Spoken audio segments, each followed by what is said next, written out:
healing conversation about the community, mental health, law enforcement, how we can bridge the gap. Now, what we're going to do now, gentlemen, we're going to talk about mental illness. That's the elephant in the room. Because, you know, we can't be crazy. We done heard that too many times. That boy know what he was doing. He's not mentally ill.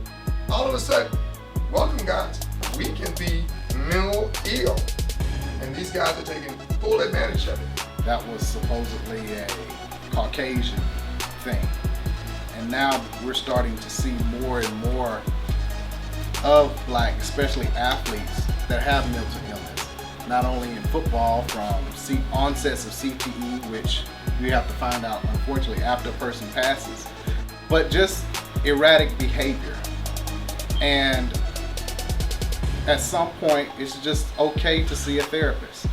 It isn't a place where we can be, where we have to hide from shame or anything like that anymore, because we all hide because we feel like we don't want to express those parts of ourselves. So I think that it's very important that we see a counselor. Sometimes you don't even know some things are wrong that you're doing until you look at them from outside of your own body. Right. And so I truly believe in therapy. I know it's been taboo in the black community because when black men and black women used to go to therapy, they used to call us crazy. Right? That's who used to call us crazy, because some of our thoughts were crazy to them. So I think now we have a generation of black therapists, people we can actually go and talk to who've seen these things, and they say, nah, you ain't crazy, that was wrong. So I think of it from my context of working in the school system to establish what that looks like to parents, because the pandemic has changed the way that we do school, the way that we do life. And as we work through those resources, I think that's what's going to help us be successful. Do we have bad children or do we have failed children? Mom and dad in the house, going at it. Who's witnessing it? The child. That child will remember, oh wow, this is how I should solve problems. The norm has become the abnormal. It is now normal to say that his son's been to jail and he's been shot, but it's abnormal to say that he's a high school graduate. One of the things as a state legislator that I realize is we have more power than we even know what to do with. We just don't know how to leverage well. Like Blackish, why isn't Blackish bigger than what it should be? Because it was a step from the Cosby Show. It was positive. You got, you know, an entrepreneur in advertising. The mother's a doctor. Kids going to grading school, going to college. You know, those type of things. That's getting outweighed by, the Real Housewives of Atlanta. There's a new Willie Lynch, and this how it goes. I'm gonna keep you poorly entertained. I'm gonna keep you undereducated, and I'm gonna keep you malnourished. In the infrastructure, we have to educate each other on how to celebrate each other so that we can be more appreciative of each other.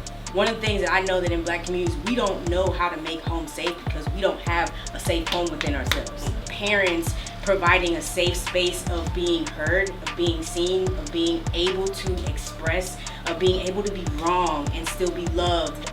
Conversations like this and having this powerful panel and Representative Schofield, everyone here, that's what can turn it. This is an amazing thing, a panel of black men coming together. We've had a great discussion with the people in the community, touching hands and touching vibes with the people in the community. It was great, much needed. We need to keep on continuing this thing. Thank you so much. We got 5 or 6 good people together to talk about mental health awareness and crime in the community and ways we can actually solve this stuff. And I was extremely excited to be a part of it because it happened in the barbershop that's next door to the fire station, a church, across the street from an elementary school, surrounded behind a youth center. So what better place to talk about these things than here?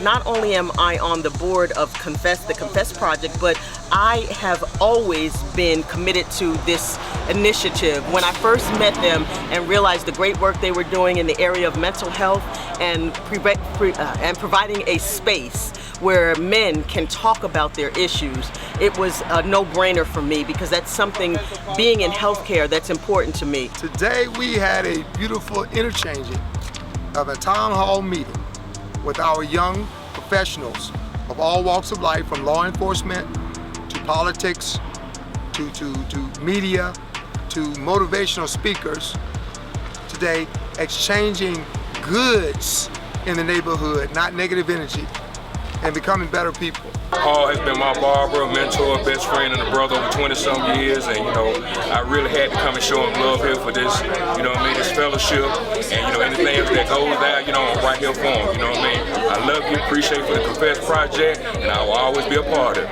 Thank you. And I think this is a perfect one step in order to effectively, positively affect the community and how we can come together and say, hey, we have a problem, we want to fix it, and I'm here for a reason, and I want to be a part of the solution. Confess Project, let's go!